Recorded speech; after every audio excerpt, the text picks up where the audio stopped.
In this video, we're showing you the latest lineup of April filter packs and talk a little bit about the green coffee season in 2025.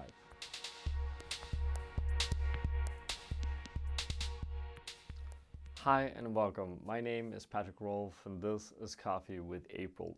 For this episode, we're basically doing two things. One, we're going to have a look at our filter drip packs that we've been working with here at April for quite some time now. We just got a new batch of 7 different coffees, so it's a good time to kind of reintroduce them, to share a little bit about the concept and what we think. And what I also want to do is I just want to talk a little bit about general kind of green coffee purchasing quality for the 2025-26 season, as we're kind of going to taste all of these just side by side, right? So first of all, we're going to start the brewing and kind of walk you through the whole process of it, so bear with us. And then we're going to kind of taste these side by side, a little bit like a cupping style. Imagine that more or less, right? Which is just one of those things that is so good with this filter drip pack is how convenient it is and how easy and fast it is to brew really high quality coffee just side by side like this. So I'm going to start by kind of opening one and one and walk you through a little bit details behind them, right? So for those of you that don't know, each of these packs contains basically a little pouch like this of coffee that you start by just shaking down, and then you pull the top open like this, and then very easily we're just going to put that on top of the cup. Here we go.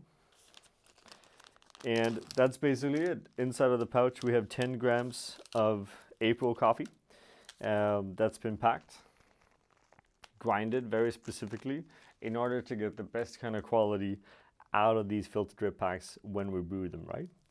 Obviously what we're doing here in the studio is that we're doing a little bit fancier. When I enjoy these myself, and part of the reason why they were designed in the first place for us is that whenever I go to travel, meet our partners around the world, partner producers at the farms, I usually always take a lot of these with me because they are so easy to use. Normally, let's say I'm out flying or I would be on a train, I would just ask for one kind of takeaway cup that is empty, that I put the bag upon, and then one takeaway cup with the water.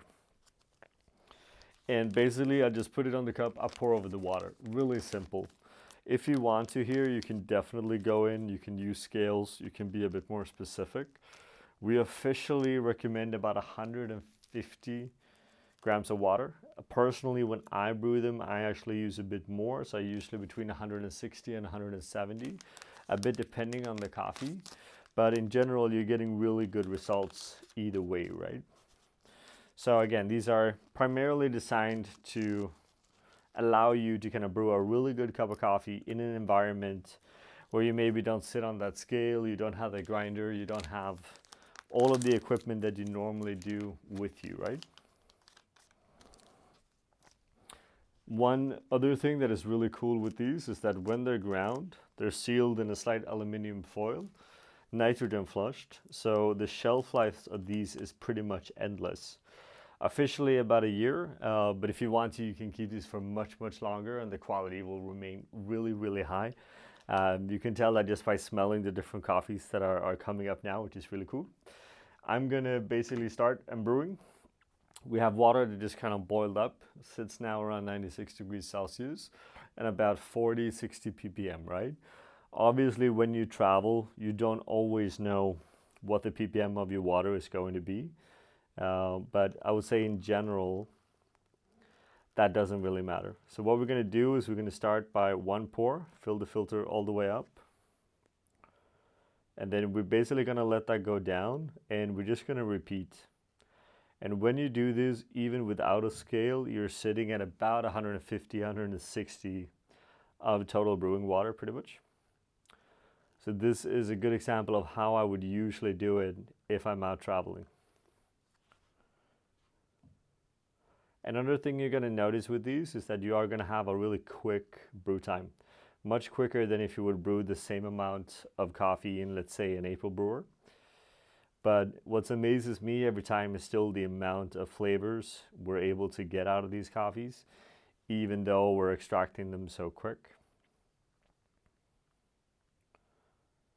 So we just have one more and then we're going to go and repeat here.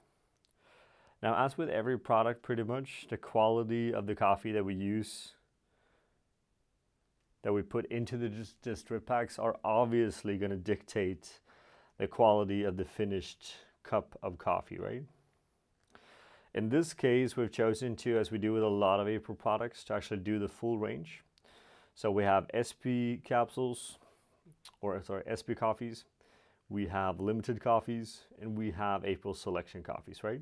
So 3 different categories that we usually purchase from the same producer in order to create more value for them by buying a larger range of different coffees, which is something that is really important. The SP Project's sustainable profile that's been with us for a while now, since 2018, and also from the beginning of this year has its own coffee shop format, started out of a conversation with Alejo at Volcan Azul, one of our partner producers, where I basically asked him, what are the kind of value that April is providing you as a coffee roaster buying from him? And the reality there was that April was actually not really producing any value for him, because April at the time only purchased the very, very best coffees he has to offer. And the issue with that is that the economy behind a coffee farm actually requires that a roastery buys a much larger range of coffees to really produce any proper value. So that's how the SP concept or project actually came, out of a way to build more value into the different partner farmers that we have here at April. And today it's something that we are attempting to have pretty much with every single producer that we're working with, because we want to be able to purchase the full range of their different coffees to be able to create more value there, right? Now, as we're kind of going in and taking a closer look at the 2025 season here at April, so 2025 to 2026 is pretty much then coffees in general that are harvested in late 2024 over in early 2025. We're kind of happy to say just off the bat that the general quality from last year has gone up, I would say on pretty much every single producer that we work with. And that's a combination of a few different factors. A lot of, especially Central America, had very high yields last year. High yields in usual means slightly lower quality. So good for the farmer in the sense that they produce more coffee and can sell more coffee, but not always so good for quality, because there's simply too much cherries on the trees and each cherry doesn't get the nutrients that it needs to develop complex flavors. So that's not always a positive.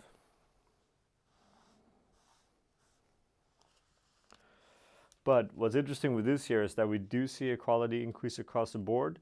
We have also invited another partner producer into the kind of April portfolio, which is also something that is really exciting for us to share. And we have actually a filtered drip pack with that producer. So we're going to share more in just a second. So obviously now these are freshly brewed, which means we need to give them a little bit of time to rest and settle, as with all coffees. It requires a little bit of time before they start opening up and kind of tasting the way that we want to. And when that is done, we're just going to go through them one by one, taste them, and have a little bit of a chat about the different coffees and what we can expect in general from the April coffees in this season.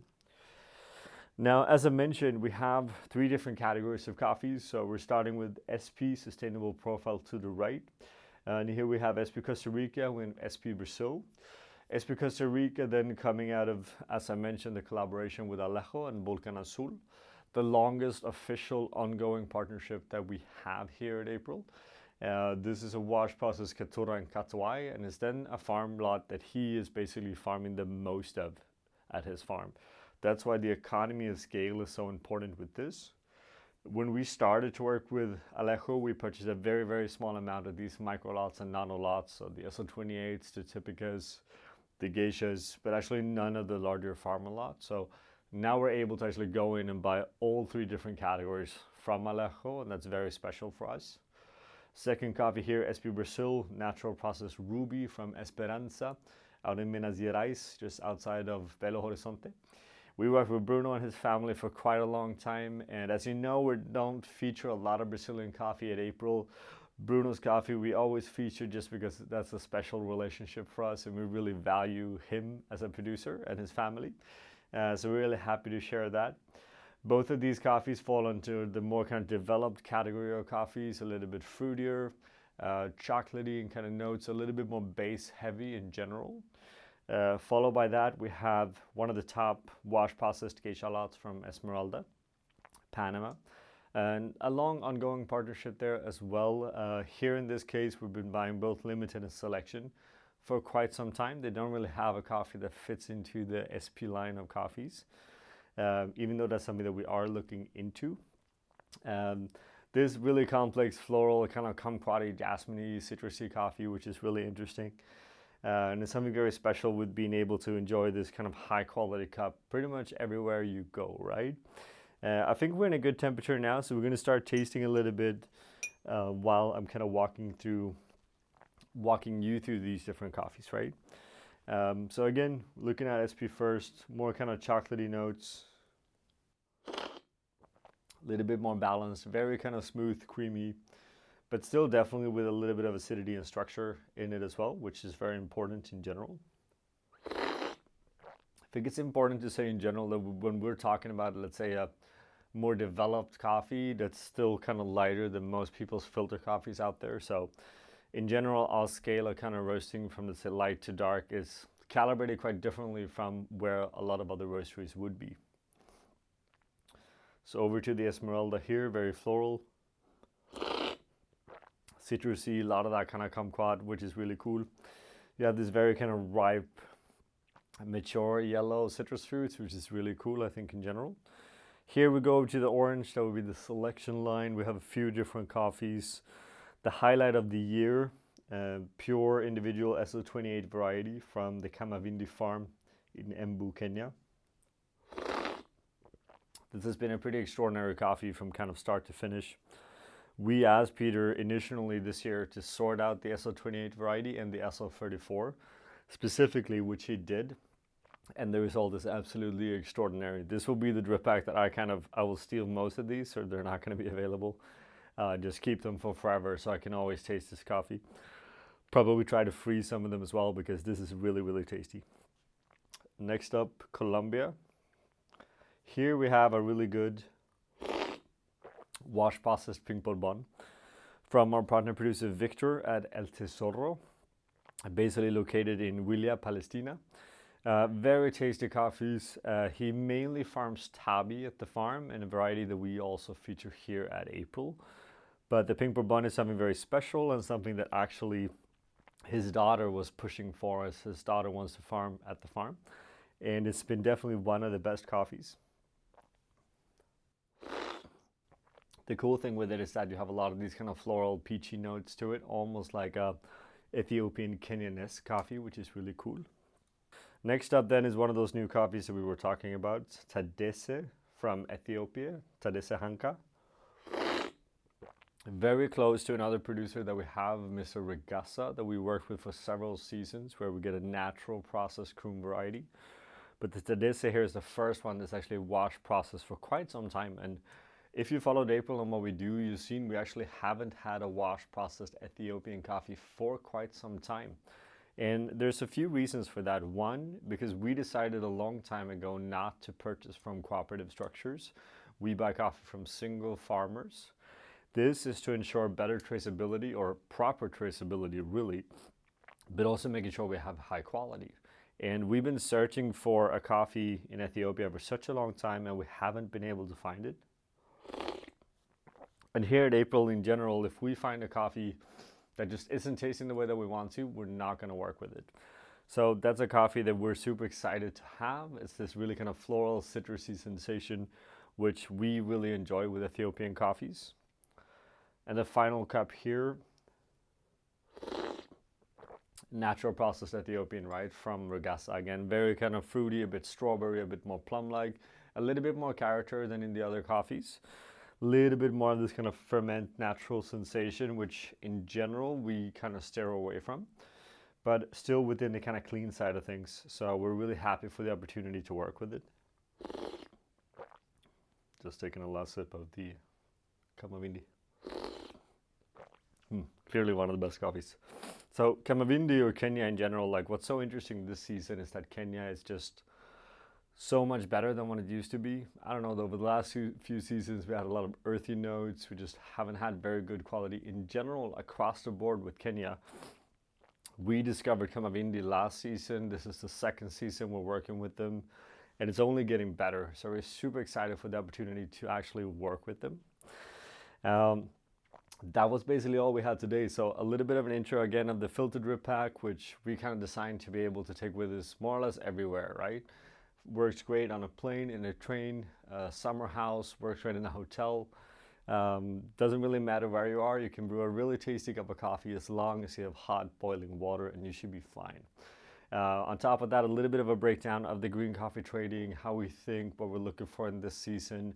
We are going to have a really good season when it comes to coffee in general, so we are very excited, and we're looking forward to hearing your thoughts and your ideas on it. Now at this kind of end of this video, we want to see your comments, hear your thoughts. We know you tried filter drip packs. Have you tried ours? What do you think? Where are the good ones? Do you have any recommendations of filter drip packs that we should be looking at as well? In general, we're just super excited over the product, and we think it's one of those things that really makes this really high quality coffee more accessible just across the board, right? So with that, we just want to say thank you for watching and tuning in. As always, make sure you subscribe, check out on Patreon, all of this. I'm sure we're sending out some drip packs there as well. And thank you for watching, and we wish you a great day. We want to give a special thank you to all of our Patreon supporters. It's because of you that we are able to continue to make these videos. And we want you all to feel free to always come with suggestions and ideas on the content that you want to see, because we are doing this for you and because of you. Thank you from all of us here at April.